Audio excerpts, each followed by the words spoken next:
Saya akhir-akhir ini sering ditanya mengenai uang atau money, bahkan specifically atau lebih spesifik sejarah dan evolusi uang.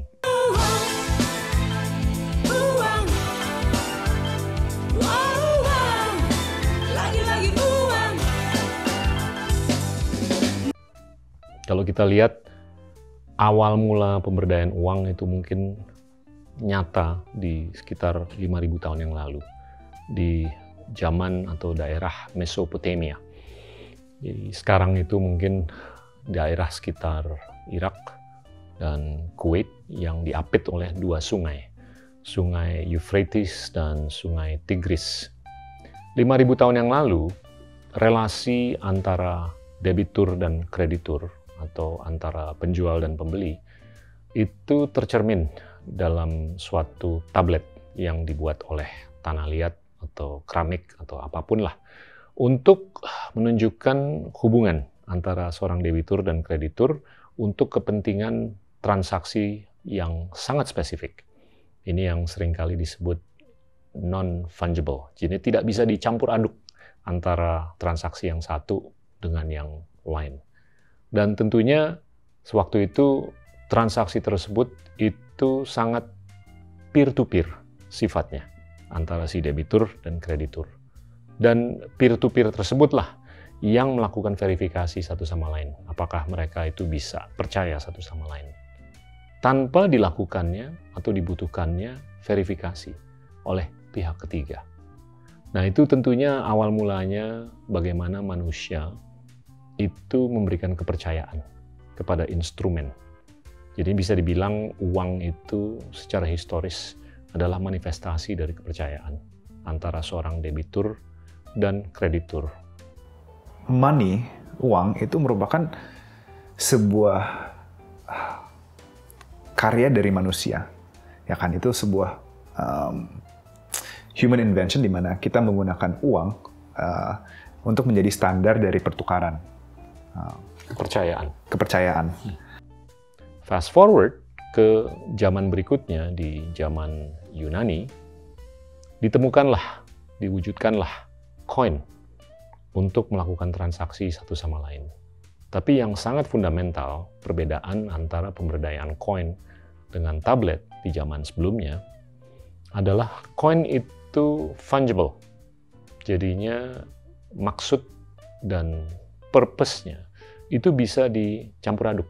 Dia bisa beli barang A, jasa B, barang C, dan jasa D, dan macam-macam dengan koin yang sama. Dan fungibility ini cukup sangat struktural, membedakan era di zaman Yunani dibandingkan apa yang kita lihat di zaman Mesopotamia. Dan tentunya ini beralih dan berevolusi. Dan yang paling nyata itu semenjak mungkin sekitar abad ke-14. Yang paling nyata tuh di tahun 1346 waktu terjadinya pandemi The Black Death, yang mana banyak sekali manusia itu menderita dan meninggal dunia dikarenakan pandemi yang terjadi di area Asia Tengah yang menjalar sampai Eropa, sehingga korban dari pandemi tersebut itu cukup signifikan, melebihi 10% dari populasi dunia. Waktu itu dibutuhkan currency atau mata uang yang lebih ringan, lebih gampang.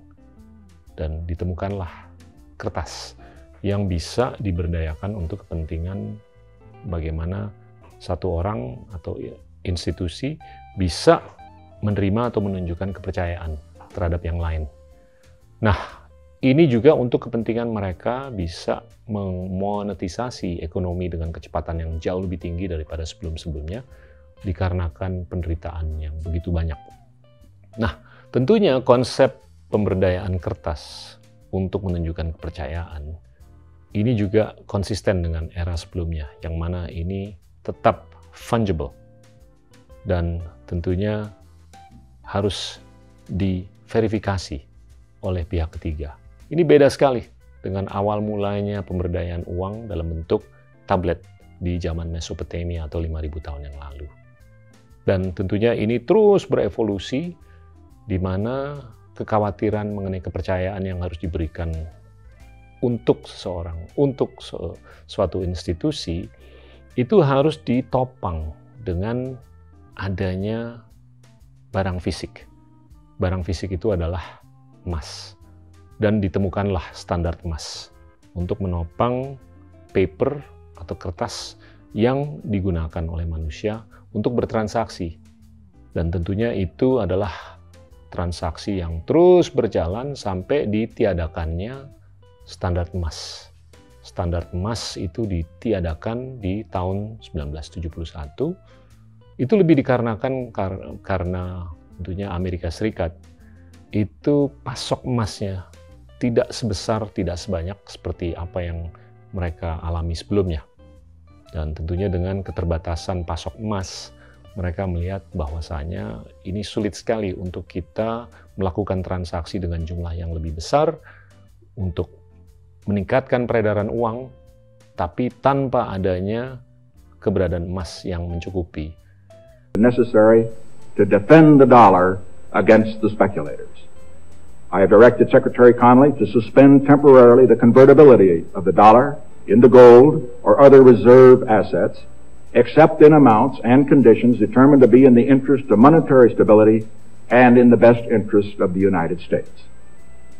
Dan sampai sekarang, standar emas itu sudah tidak ada lagi. Nah, tentunya yang perlu di-highlight adalah akhir-akhir ini dengan dilakukannya aktivitas pelonggaran kuantitatif atau quantitative easing, atau lebih sederhana lagi pencetakan uang. Ini semakin banyak peredaran dolar khususnya, tapi juga peredaran mata uang dari Uni Eropa, dari Inggris, dari Jepang, dan Tiongkok. Ini juga semakin banyak, semakin meningkat. Dan tentunya kekhawatiran manusia adalah, ini kalau jumlah dolar yang begitu banyak dicetak, ini bagaimana dengan nilai dolar? Tentunya dalam batas logika ini akan menurun.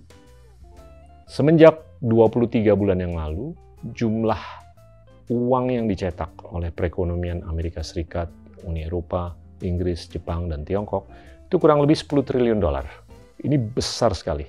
Sebagai gambaran, itu kurang lebih 10 kali dari perekonomian Indonesia. In 2011, the European Central Bank made 171 billion euros out of nothing. Just like we're doing. Only larger. 185 billion in 2012. 145 billion euros in 2013. Liquidity injections, they called it. They pulled it out of nowhere, Raquel. Out of nothing. Tentunya manusia semakin khawatir mengenai bukan hanya eksistensi, tapi mengenai penilaian terhadap uang beredar seperti dolar, seperti euro, seperti yen, seperti pound, dan lain-lain.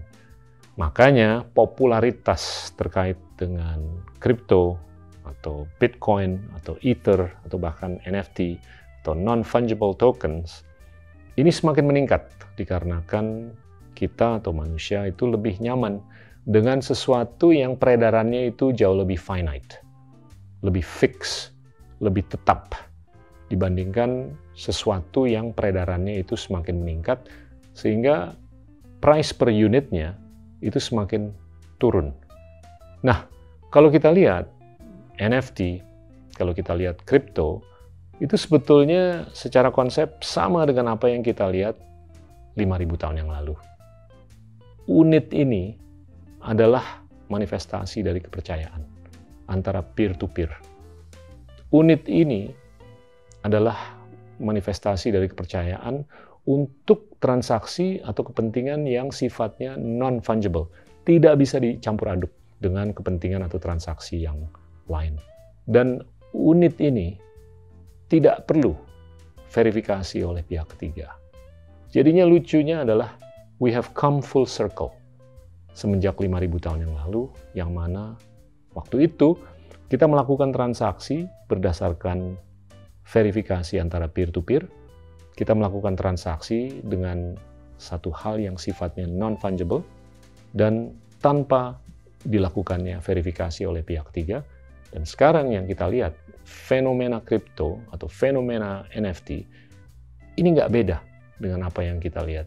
So, you can say history repeats itself.